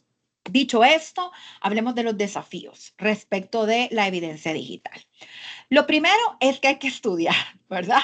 Tenemos que estudiar muchísimos aspectos, no solamente desde la óptica del derecho, sino que del aspecto por lo menos básico de cuestiones tecnológicas e informáticas. No porque vamos a suplir al perito, porque eso jamás. No es ciencia privada del juez, no es el conocimiento privado del juez, lo que importa en el proceso, pero pues algo tenemos que entender, no solo los jueces, todos los intervinientes. Entonces hay que tener en cuenta un poco también el aspecto de la naturaleza, los límites y alcance, las características a lo que se refiere a la evidencia digital. Dos, muy importante, hay que reducir la brecha digital, no solo dentro de los operadores del sector justicia, sino que también dentro de los usuarios. Aquí habemos muchos que somos analfabetas digitales y yo me incluyo en eso. Hay muchas cosas que no las conocemos, ¿verdad? Y que es necesario que las vayamos estudiando, que las vayamos analizando a la luz no solamente de la doctrina, sino que también a la luz de la legislación y de los aportes judiciales nacionales y comparados que pudiésemos tener. Todos los que estamos involucrados en la administración de justicia, todos los actores e intervinientes. Porque hay que reconocer que hay mucho analfabetismo digital, hay muchos niveles. Hay gente que está muy preparada para esto, pero creo que esa brecha hay que irla reduciendo cada vez más. Tres, creo que esto es fundamental. Hay que establecer criterios claros y estandarización respecto de la recolección, el manejo, el tratamiento, la presentación, los resultados y la valoración de la evidencia digital. Ciertamente, los jueces tenemos independencia judicial. Podemos tener criterios respecto de lo que se nos es sometido a nuestro conocimiento, respetando siempre la Constitución y el ordenamiento jurídico. Pero es importante que vaya existiendo una claridad en cuáles son los criterios, por lo menos del piso, que es lo mínimo, ¿verdad? O criterios de mínimos que debería de estar regulados en la cadena de custodia. Debemos también fortalecer la prueba judicial, la prueba pericial, ¿verdad? Y la necesidad en aquellos casos en que es pertinente. No podemos volver al proceso civil y mercantil un proceso caro, un proceso en el que solo aquellos que tengan recursos para pagar peritos informáticos pueden acceder a la justicia. Hay casos en los que no es necesario que intervenga el perito. Ya vimos algunos ejemplos en el ámbito del derecho penal. Hemos visto también algunas decisiones judiciales. Hemos visto un ordenamiento jurídico que tiene libertad probatoria y un catálogo bien amplio de medios de prueba a través de los cuales se puede incluir fuentes de prueba en donde consta evidencia digital y por lo tanto hay que ir viendo caso por caso cuáles son las necesidades, que puedan tener cada proceso en concreto. Es importante en el tema de la prueba pericial no solamente la cualificación del perito, sino que haya claridad en los puntos de pericia que las partes proponen respecto de los hechos en controversia. Los jueces no somos los obligados a señalar qué debe de probarse o qué no debe de probarse. Son las partes las que tienen esa carga sobre sus hombros y deben de tener claridad de cuáles son los elementos que pretenden establecer para convencer a quien va a decidir. 6, creo que también hay que generar confianza en la prueba digital. No hay que seguirla viendo, no hay que seguirla satanizando, ¿verdad? Ya vimos algunos elementos que inclusive da elementos más objetivos en muchos casos que fuentes de prueba análogas o digital o análogas o materiales y también los dictámenes periciales que pueden tener en algunos casos sesgos de apreciación, ¿verdad? Entonces hay que tener claridad acerca de la integridad de las fuentes y de los medios de prueba que también se utilizan. Y 7, y último, creo que hay que identificar los diferentes medios probatorios por medio de los cuales se puede introducir la evidencia digital en atención a la libertad probatoria. Hay que tomar una postura una postura respecto de qué, respecto de si solamente vamos a poder incorporar evidencia digital a partir de los regulados de los artículos 396 al artículo 401 o vamos a poder incluir prueba material o tangible de conformidad con la cadena de custodia, de conformidad con otros medios de prueba para poder llevarlos al proceso. Y hay algo que no lo he escrito, pero que lo quiero compartir, y es que recordemos que hay que llevar suficiencia probatoria, hay que llevar suficientes elementos directos e indirectos para construir esa realidad que quiere la parte, que el juez se convenza de que existe, de que es realidad y que no se lo está inventando. Es lo que las pruebas demuestran que es, no es lo que quisiéramos que fuera, es lo que es a través de las pruebas. Con este último desafío termino, son casi 3:35, 3:30, así es que pues agradezco su paciencia, el haberme soportado todo este tiempo respecto de estas, digamos, pensamientos, valoraciones, interpretaciones que ahora he compartido con ustedes. Es un llamado realmente a que estudiemos y a que sigamos analizando los casos, y aquellos que litigan a que se avienten, ¿verdad? Y a que planteen las pretensiones, porque nosotros tendremos que decidir. Los jueces estamos obligados a darle una respuesta a los justiciables, pero ustedes no lo tienen que pedir, no podemos hacerlo nosotros. Así es que muchas gracias y bueno, me quedo aquí pendiente de cualquier cosa si pudiese ser útil para alguna pregunta. Muchas gracias. Gracias a usted, maestra. Bueno, la verdad que estamos recibiendo excelentes comentarios, agradeciendo por la excelente ponencia, lo natural y todos los elementos que nos ha dado que seguramente servirán para cada uno de los litigantes y de las personas que nos acompañan para conocer sobre este tema que es casi hoy en día del día a día que utilizan ellos. Entonces vamos a leer algunas de las preguntas que han colocado dentro del chat y voy a leer la primera. La primera dice cómo se gestiona la prueba de una conversación en WhatsApp cuando una de las partes establece que dicha conversación es falsa. Perfecto. Falsa. Ok. Bueno, como ya dijimos antes, de verdad, una conversación en WhatsApp puede, en principio, para que el juez pueda establecer algún nivel de pertinencia y utilidad de la información que está contenida en ella, una representación, ¿verdad? Es decir, una captura de pantalla impresa. Ahora, si la parte a la que se le atribuye que ha sido el receptor y emisor de esa conversación la impugna, pues entonces ahí sí tendrá que haber un ofrecimiento del soporte físico de donde salió esa conversación. Si hemos ocupado WhatsApp web, si hemos ocupado el teléfono, y ahí va a ser necesario prueba pericial.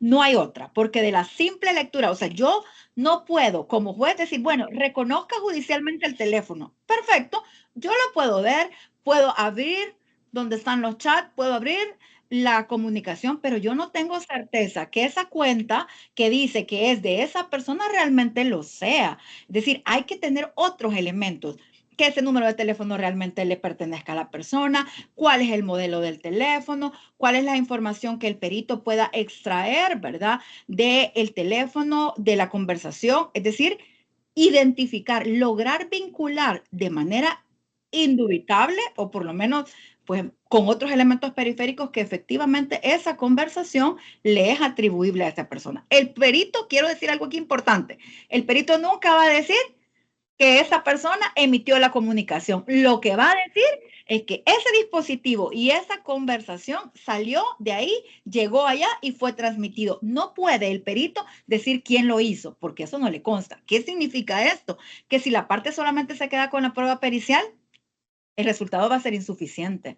Es decir, aquí es donde la inventiva, el ingenio y la necesidad del litigante va a verse también puesta en juego, porque tendrá que entonces utilizar un conjunto de medios de prueba para lograr esa convicción en el juez. Pero la prueba pericial en este caso será totalmente necesaria para poder lograr la identificación de la autenticación y la integridad de esa información y de dónde salió y de dónde vino.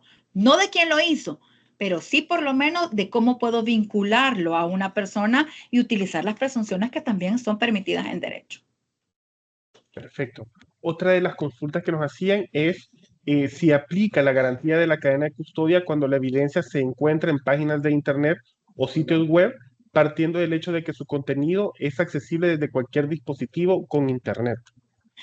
Creo que sí. Creo que aquí debemos de señalar algo de manera contundente. Y es decir, si yo veo una página web, yo tengo que acreditar en qué momento la vi, a qué horas la vi, si alguien me acompañó, qué era lo que en ese momento se estaba representando, si esa información es la misma que persiste cuando, por ejemplo, le pida al juez que haga un reconocimiento judicial. Si solo es información que puede ser encontrar a través de los sentidos, por ejemplo, en un caso de marca, si estamos haciendo competencia desleal, por ejemplo, basta con que yo vea ciertos anuncios para saber que esa información está ahí. Ahora, ¿cómo vinculo realmente esa página web con la persona que están demandando? Eso requerirá otros elementos de prueba. No basta simplemente que yo vaya y verifique, sino que tiene que haber un concierto de elementos que vuelvan contundentes esa información. El notario podrá ver, por ejemplo, si es un hecho que persiste, por ejemplo, yo quiero una medida cautelar en el caso que he planteado y yo veo que el hecho está ahí, yo lo advertí hace una semana, lo he visto una semana después y ahora quiero que usted decrete una medida cautelar respecto de estas personas. Tengo que pedirle que usted también lo observe, pero eso no será suficiente a lo mejor para el juez, el simplemente observar la información que se está señalando, sino que también cómo vinculo esa información con el sujeto demandado. Entonces, insisto, creo que no debemos de quedarnos solamente con un medio de prueba. Habrá que utilizar algunos otros para que robustezcan esa información y no haya duda de lo que estamos pretendiendo comprobar como cierto. Otra de las consultas se plantea de la siguiente manera. ¿Puede explicar el procedimiento legal de incorporación de la evidencia digital cuando la fuente está o es generada en el extranjero a través ya sea de teléfonos, computadoras u otros dispositivos? Bueno, es importante quizás, como dijimos antes, en el mundo digital, pues no hay fronteras, ¿verdad? Entonces, esto hay que acreditarlo necesariamente de manera pericial, es decir, hay que establecer dónde también está alojada la página, de dónde se está, dónde se está alojando la información, quién es realmente el propietario. Puede ser que el servidor esté en Estados Unidos y puede ser que la persona que está llenando la información esté en Brasil, por ejemplo. Entonces, habrá que ver también aspectos de cooperación internacional cuando sea necesario en obtención también de evidencia digital o evidencias de prueba. Es decir, hay casos que son más complejos. Cuando son situaciones así, pues tendremos que acudir a la cooperación internacional, a pericias informáticas un poco más complejas, más información, ¿verdad? Para que el juez pueda tener los elementos necesarios para poder incorporar esa información dentro del proceso. Y aquí no importa que sea en el ámbito local o en el ámbito extranjero, insisto, no hay que limitarse a un solo medio de prueba, es decir, no solamente una captura de pantalla, a que el notario vaya y levante un acta notarial, a que un perito diga que efectivamente esta es la información de esta página, sino que hay que llevar otros elementos de prueba. Con el tema internacional, habrá que ver si hay tratados, si hay cooperación internacional, cuáles son las legislaciones o el derecho aplicable a los diferentes países, porque como dije antes, el servidor puede estar en un territorio, el que está realizando la infracción puede estar en otro, el afectado en otro país, entonces habrá que ver también cuál es la legislación que confluye, ¿verdad? Entonces, si es para el caso nacional, pues a través de la cooperación internacional y siguiendo, por supuesto, la cadena de custodia, que no hay que verlo tampoco como algo tan complicado, ¿verdad? La cadena de custodia, como vimos, es una herramienta de aseguramiento, de ir documentando y dejando evidencia de cada paso, es decir, de cuando yo identifico, por ejemplo, la página web, en qué momento lo vi, a qué horas lo vi, la volví a ver, qué otro contenido tiene, tomo las capturas de pantalla, es decir, no es un elemento aislado, es un elemento que va en continuidad con el tiempo en diferentes momentos y por eso es que es la cadena, ¿verdad? Los diferentes eslabones y los diferentes pasos que vamos teniendo respecto de la evidencia digital que tenemos. Aquí el ingenio, la creatividad y la importancia de tener claro qué es lo que quiero y debo probar en el proceso. Es que ese es el faro. Si yo no tengo claro cuál es el hecho que quiero probar, no sé entonces cuál es la evidencia que me va a servir y cómo la voy a incorporar al proceso. Sí, parte de la siguiente pregunta, pues ya la abordamos, pero sin embargo la planteo para que cerremos ese tema. Es cuando la prueba digital es el contenido de una red social o página web, ¿podría ofrecerse solo el link para la comprobación ante el tribunal? Puede, pero a mi juicio es insuficiente. Puede, porque puede. Claro, hemos hablado de que la interpretación de la admisión de la prueba debe ser amplio. Admisión, el tema es la valoración. ¿Será suficiente que yo tenga como juzgador un link o debo de tener otros elementos para poder darle la robustez que la parte busca? Así que ese es ahí un tip. Dice otra pregunta, ¿es válida como medio de prueba una grabación de audio obtenida mediante un asistente virtual? Ponen como ejemplo Alexa en un proceso judicial. ¿Y qué implicaciones tiene esto respecto a la privacidad y el consentimiento? El tema de los asistentes virtuales también es si realmente esa información la podemos atribuir sin lugar a dudas a la persona que da el comando, ¿verdad?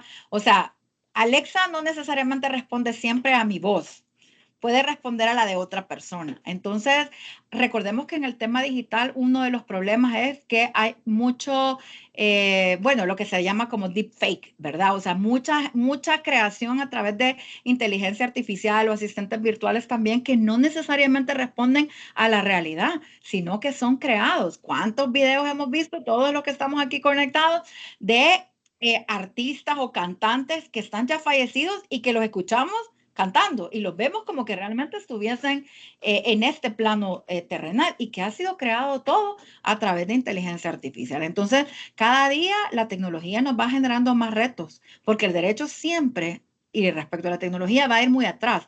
Entonces, habrá que establecer efectivamente cuáles son las características de ese video, de ese audio creado por el asistente virtual y realmente si podemos, el tema aquí es cómo lo puedo vincular a la persona que le estoy atribuyendo que lo ha utilizado para generar un conjunto de datos o un conjunto de información. Ese es el gran reto. El gran reto es cómo lo vinculo a esa persona a la que yo estoy atribuyendo una conducta, un hecho o que estoy o pidiendo que se genere una obligación respecto de mi persona o de mis derechos en un proceso. Ok, una de las siguientes preguntas, un poco del día a día, ¿no? Pero dice, las conversaciones en Marketplace de Facebook se podrían constituir como pruebas de las diferentes transacciones mercantiles que se efectúan en esa plataforma. Sí podría y se podría imprimir igual que como hemos dicho con el WhatsApp o hemos dicho capturas de pantalla. Claro, volvemos a la pregunta. ¿Es suficiente únicamente llevar esa impresión para poder responsabilizar a una persona en concreto acerca de la información que está contenida? Habrá que entonces inclusive buscar el proveedor de servicios de esa página, es decir, la información que ellos tengan del usuario, porque todos sabemos que una cuenta de Facebook la podemos crear cualquiera, con identidades que no corresponden realmente a la nuestra. Correos electrónicos también. Entonces, habrá que utilizar otros mecanismos también para garantizar. Repito, y aquí quizás voy así englobar todos estos aspectos, y es que todo eso se puede utilizar. Se puede utilizar siempre que sea pertinente, útil y legal. Ahora, el tema es qué valor va a tener. ¿Va a ser suficiente para poder atribuirle una responsabilidad, una obligación económica en una transacción mercantil a la persona que en una foto aparece ahí o que con un nombre aparece ahí? Esa es la pregunta. Perfecto. La siguiente pregunta es si podría compartir nuevamente los presentes de la Cámara que indicó del año Sí, 2022 y 2023. perdón que esos los puse en mi otra presentación. De hecho, le voy a dar la otra presentación porque ya los había incluido ahí. Los incluí después porque los iba a dejar solo dichos. Bueno, los de la Cámara son el 20-7 CM2 del 2021. Sentencia del 9 de junio del 2022. Ese refiere a conversaciones de WhatsApp. Repito, es la 20-7 CM2 2021. La pueden ubicar en la página de la jurisprudencia de la Corte. Ahí está todo el texto de la sentencia. Y también la otra, que es más reciente, es la 55-18 CM1 del 2023. sentencia del 5 de julio de 2023. Aquí se aborda un poco este tema de la integridad, la intervención de los notarios también, ¿verdad? Como un elemento adicional para la prueba digital. Como dije, esto está referido a diferentes aspectos, pero dentro de la prueba lo que se incluyó fue un video donde se hacía constar un acuerdo de no confidencialidad, de confidencialidad, perdón. Entonces, y la intervención de un notario. Esas son las dos referencias, ¿verdad? Que son de la Cámara que integro. Perfecto. Y vamos con una última pregunta que dice, ¿considera viable la creación de un manual único para gestión de evidencia digital en procesos judiciales? Yo pienso que sí. La verdad es que el manejo de la evidencia es un tema transversal. Obviamente habrán ciertas particularidades por los intervinientes en la cadena de custodia. No es lo mismo ir a una escena de un delito, ¿verdad? Por ejemplo, un homicidio, digamos, ¿verdad? Tomémoslo de ejemplo, un homicidio que tiene que ver con diferentes intervinientes de diferentes entidades, por ejemplo, Policía, Fiscalía General de la República, el Laboratorio de Investigación Científica, Medicina Legal, es decir, una multiplicidad de personas que además también tienen un respaldo institucional, digamos, un respaldo institucional y que regulan la cadena de custodia a la materia civil que tiene que ver con la parte, y la parte es un interesado. Entonces, por lo tanto, tiene que tomarse en cuenta que la parte va, no necesariamente estoy diciendo, y esto sí quiero ser muy enfática, no estoy diciendo que la parte porque tiene un interés va a mentir o va a crear prueba, para nada, no quiero decir para nada eso, pero sí tiene que acreditar con mayor rigor la cadena de custodia, es decir, que es lo que efectivamente está diciendo que es, que lo ha preservado, que de dónde lo ha tomado, qué es lo que contiene, cuál es la información que hay, y será tan rigurosa como la evidencia misma lo exija. Pero en términos generales, yo creo que sí, deberíamos de estandarizarnos a partir de cuáles son los pasos, como dije antes, mínimos que debería tener la cadena de custodia de manera general y hacer precisiones en cuanto a la materia. Y creo que sería de mucha ayuda para todos. Excelente. Bueno, cerramos acá con etapa preguntas. Tenemos atorado el chat de muchas más preguntas, sin embargo, por el tiempo, pues no podemos realizarlas. Realmente quiero agradecer, maestra, por el desarrollo de la temática que ha sido muy enriquecedora, muy interesante. Creo que nos ha tenido a todos ahí a la expectativa de cada uno de los datos que nos ha compartido y creo que definitivamente vamos a tener que gestionar otra segunda parte, ¿verdad? De esta temática porque creo que hay muchos temas que abordar todavía y realmente pues creo que todos los asistentes pues están muy encantados con la temática. Así que agradezco en nombre de los miembros del Pleno, del Consejo Nacional de la Judicatura y de la Escuela de Capacitación Judicial. De igual manera a todos los asistentes, recordarles llenar el link de asistencia para que podamos compartirles las presentaciones que la maestra nos ha socializado y de igual manera para que quede registrado el histórico de las videoconferencias a las cuales han asistido. Así que nuevamente, maestra, muchas gracias y feliz tarde a todos. Muchísimas gracias nuevamente y será un gusto si tenemos una nueva oportunidad de seguir reflexionando sobre estos temas, ¿verdad? Muchas Claro que gracias. sí. Muchas gracias. Feliz tarde a todos. Feliz tarde.